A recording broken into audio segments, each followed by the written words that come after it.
ഇന്നത്തെ എപ്പിസോഡിൽ അന്നേരം കാണിക്കുന്ന സാഗറും കൃഷും കൺമണി കൂടി ഇരുന്ന് സംസാരിക്കുന്നതാണ്. കുഴപ്പക്കാരനായ മകനെ പുറത്താക്കിയാൽ അച്ഛന് കുറ്റബോധം കാണില്ലല്ലോ, അതുകൊണ്ടാണ് ഞാൻ ബോർഡ് മീറ്റിംഗിൽ അങ്ങനെയൊക്കെ കാണിച്ചത്, എന്റെ ബുദ്ധി എങ്ങനെയുണ്ടെന്ന് ചോദിക്കുകയാണ്. എന്നാൽ അത് കേട്ട് സാഗർ പിന്നെ കൃഷ്ണനോട്, എടാ നിനക്ക് വേണമെങ്കിൽ എന്നോട് വേണമെങ്കിൽ ഇവിടുന്ന് പോകാൻ സാധിക്കും, പക്ഷെ എനിക്ക് നീ ഇല്ലാതെ ജീവിക്കാൻ സാധിക്കില്ല എന്ന് പറയുകയാണ്. എന്നോട് യാത്ര പറഞ്ഞൊക്കെ നിനക്ക് വേണമെങ്കിൽ പോകാൻ സാധിക്കും, പക്ഷെ ഈ അച്ഛന് അങ്ങനെ സാധിക്കില്ലടാ മോനെ. നിന്നെ ഞാൻ ചേർത്ത് വെച്ചിരിക്കുന്ന എന്റെ ചങ്കിനോടാണ്. ബന്ധവും രക്തബന്ധവും എല്ലാം കെട്ടുപോയാലും നമുക്കിടയിലുള്ളത് നല്ലൊരു ഫ്രണ്ട്ഷിപ്പാണ്. നീ എൻ്റെ ഏറ്റവും നല്ല മികച്ച ബെസ്റ്റ് ഫ്രണ്ടാണ് കൃഷ്. അച്ഛൻ നിന്റെ ഫ്രണ്ട് അല്ലടാ, ബെസ്റ്റ് ഫ്രണ്ട് അല്ലടാ, ചങ്ങാതി അല്ലടാ. എന്നാൽ അത് കേട്ട് കൃഷ് സാഗറിനെ വിളിക്കുകയാണ്, അച്ഛ എന്ന് നീട്ടി വിളിക്കുകയാണ്. തുടർന്ന് സാഗറും കൃഷും കെട്ടിപ്പിടിക്കുകയാണ്. തുടർന്ന് സാഗർ വീണ്ടും കൃഷ്ണനോട്, നിന്നെ എന്നിൽ നിന്ന് അകറ്റാൻ ഈ ലോകത്ത് ഒരു ശക്തിക്കും പറ്റില്ല. ഇനി അങ്ങനെ അകലാൻ വല്ല ഉദ്ദേശമുണ്ടെങ്കിൽ അതിനു മുമ്പേ ഈ ഭൂമിയിൽ നിന്ന് ഞാൻ ഇല്ലാതാക്കുമെന്ന് സാഗർ പറഞ്ഞു വരുമ്പോഴേക്കും കൃഷ്ണ സാഗറിന്റെ വായ പൊത്തിപ്പിടിക്കുകയാണ്. വേണ്ട അച്ഛാ, അങ്ങനെയൊന്നും പറയരുത്. തുടർന്ന് സാഗറും കൃഷും വീണ്ടും കെട്ടിപ്പിടിച്ചുകൊണ്ട് ആ 3 പേരും അവിടെ നിന്ന് കരയുകയാണ്.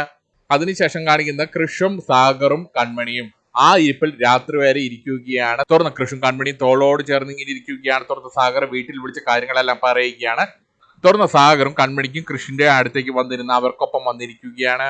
തുടർന്ന് സാഗർ പിന്നെ കൺമണിയെ വിളിച്ചിട്ട്, മോളെ കൺമണി, നീ ഇവിടെ ഇരിക്കേണ്ട, നീ വീട്ടിലേക്ക് പോയിക്കോളാൻ പറയുകയാണ്. രാത്രിയെ നീ വീട്ടിലേക്ക് പോയിക്കോളാൻ പറയുകയാണ്. എന്നുള്ളത് കേട്ട് കൺമണി, അയ്യോ അച്ഛ, നിങ്ങളെ രണ്ടുപേരെയും തനിച്ചാക്കി എനിക്കിപ്പോൾ വീട്ടിൽ പോകണ്ട. ക്രിഡ് സാറിനെ തനിച്ചാക്കി എനിക്ക് വീട്ടിൽ പോകാൻ സാധിക്കില്ല. എൻ്റെ മനസ്സ് ഇവിടെയാണെന്ന് പറയുകയാണ്. എനിക്ക് സ്വസ്ഥത കിട്ടില്ല എന്ന് പറയുകയാണ്. എന്നെ വീട്ടിലേക്ക് പറഞ്ഞു വിടരുതെന്നൊക്കെ പറയുകയാണ്. എന്നാൽ അത് കേട്ട് കൃഷി പിന്നെ കൺമണിയോട്, കൺമണി നീ ധൈര്യമായിട്ട് പോയിക്കോളാൻ പറയുകയാണ്.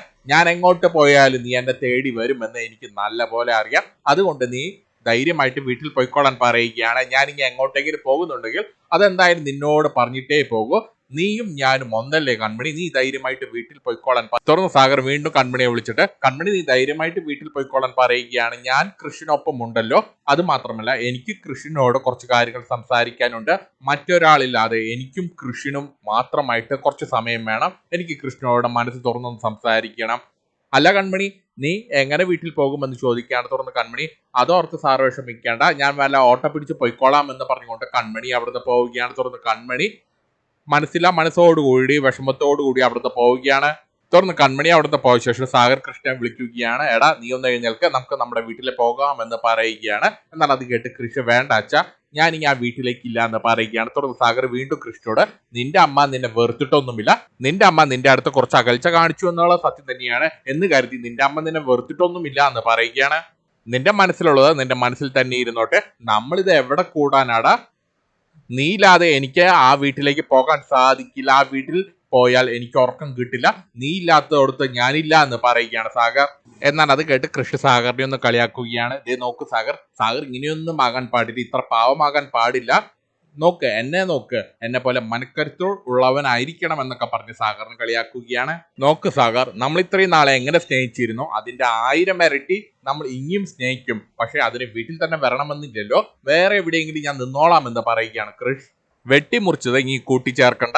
വേണ്ട അച്ഛ, ഇപ്പോൾ എല്ലാവരുടെ മനസ്സിലും ഒരു മുറിവ് വീണിട്ടുണ്ട്, അത് അങ്ങനെ തന്നെ ഇരുന്നോട്ടെ എന്ന് പറയുകയാണ് Krish. Sagar, you are a good friend, good father, good companion. മൊത്തത്തിൽ സാഗർ ഒരു അടിപൊളിയാണ്. ഇതും പറഞ്ഞുകൊണ്ട് കൃഷ് സാഗറിന്റെ മടിയിൽ കിടക്കുകയാണ്. എന്നാൽ അത് കേട്ട സങ്കടത്തോടുകൂടി സാഗർ പിന്നെ കൃഷ്ണനോട്, എടാ നീങ്ങി നമ്മുടെ വീട്ടിലേക്ക് വരുന്നില്ലെങ്കിൽ ആ വീട്ടിലേക്ക് പിന്നെ ഞാനും ഇല്ല എന്ന് പറയുകയാണ്. എന്നാൽ അത് കേട്ട് കൃഷ് വീണ്ടും അച്ഛനോട്, ദേ നോക്ക് സാഗർ ഇങ്ങനെയൊന്നും പറയരുത്.